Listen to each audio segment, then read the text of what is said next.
अस्सलाम वालेकुम मेरे बाशुर दोस्तों। उर्दू लुगत बोर्ड के मुताबिक तो सामरी जादूगर हज़रत मूसा और फ़िरौन के ज़माने का एक जादूगर था। एक ऐसा जादूगर जिसने एक बछड़ा बनाया जो बोलता था। एक ऐसा जादूगर जिसकी धूम दूर दूर तक। आज मैं ओमान के शहर सलाला में हूँ और सलाला में सामरी जादूगर की बाक़ियात देखने का मौका मिला। इस वक्त मैं मौजूद हूँ साहिल समुंदर पे और यहाँ पर मेरा कमरा बिल्कुल साथ है जहाँ पर समुंदर की लहरें, अगर ये मैं खिड़की खोल दूँ तो शायद बात करना दुश्वार हो। सामरी जादूगर के बहुत से वाक़यात मशहूर हैं और एक वाक़या जो ख़ास तौर पे जिसने यहाँ के रहने वाले लोगों पर उनकी ज़िंदगियों पर असरार डाले वो बड़ा मुख्तलिफ है। वो ये है कि ख़वातीन के हवाले से सामरी जादूगर की जो कमालात हैं वो बहुत ही मुख्तलिफ थे। कहा जाता है कि ख़ातून जिस जगह से गुज़रती थी तो ज़ाहिर बात है यहाँ पर इस जगह पर रेत और मट्टी है, वहाँ पर निशान उसके पाँव के रह जाते थे। वो जो पाँव के निशानात हैं सामरी जादूगर उनके ऊपर जादू करता था और इस किस्म का जादू करता था जो ख़वातीन थीं वो मजबूर हो जाती थी उनके पास जाने पे। फिर रवायत है कि किसी समझदार ख़ातून ने ये कहा कि हमें ये निशान मिटाने जाएंगे, यानी पैदल चलने का जो निशान है ये मिट जाए तो मसला हल हो जाए। उसके बाद यहाँ पर जो ख़वातीन हैं उन्होंने जो कमीज़ का आगे वाला हिस्सा होता है वो छोटा रखती थी और जो पीछे वाला हिस्सा है वो बड़ा रखा जाता था, ताकि जहाँ जहाँ पर वो चल कर आई हैं उन निशानात को वो उनकी कमीज़ की जो लंबाई है वो पीछे से साफ़ करती जाए और इस तरह से लोगों का सामरी जादूगर से बचाव हुआ।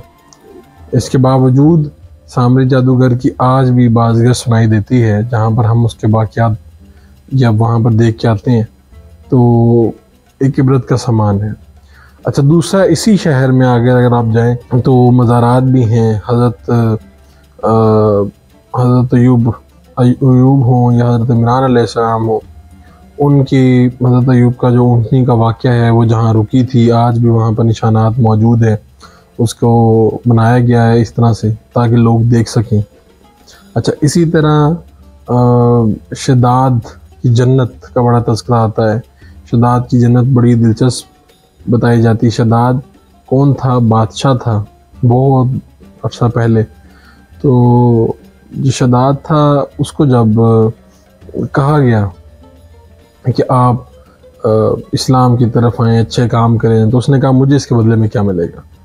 तो उसे बताया गया कि आपको जन्नत मिलेगी। उसने कहा जन्नत कैसी होगी? जब वो जन्नत का उसने सुना तो उसने ख्याल आया कि क्यों ना मैं अपनी जन्नत बना लूँ। और फिर कहा जाता है एक रवायत के मुताबिक कि कुछ 350 साल कहते हैं, कुछ 500 साल कहते हैं, तो उसने अपनी जन्नत एक बना ली और 500 साल लगे।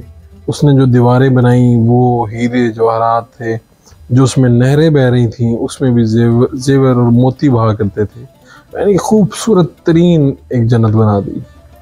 और जब ये मुकम्मल हो गया, यानी 500 साल में क्या आलीशान चीज़ बनी होगी। वहाँ पर कहा जाता है कि ख़वातीन भी खूबसूरत वहाँ पर ले जाई गई।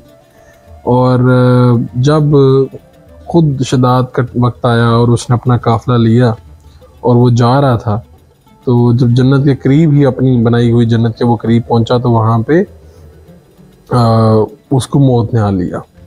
तो ये भी कहा जाता है, रवायत है कि जो मौत का फरिश्ता है उसने ख़ुद इजहार किया कि पहली मरतबा उसे लगा कि ये काश अपनी जन्नत तो देख लेता मरने से पहले, और उसने ये कहा भी।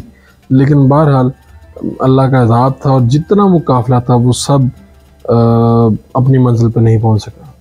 और फिर कई अरसे बाद फिर जब किसी का यहाँ से गुज़र हुआ और उन्होंने वो जन्नत देखी तो कुरान मजीद में चूँकि उसका ज़िक्र मौजूद है तो वहाँ से पता चला कि ये वो शदाद की जन्नत है जो उसे 500 साल बनाने में लगे लेकिन उसे देखनी नसीब ना हुई। सामने जादूगर हो या शदाद की जन्नत, ये हमें बताती है कि दुनिया में बेशुमार ऐसे लोग गुज़रे हैं जिनका नाम बहुत दूर दूर तक था, लेकिन फिर एक दिन बस वो इबरत का सामान रह जाते हैं।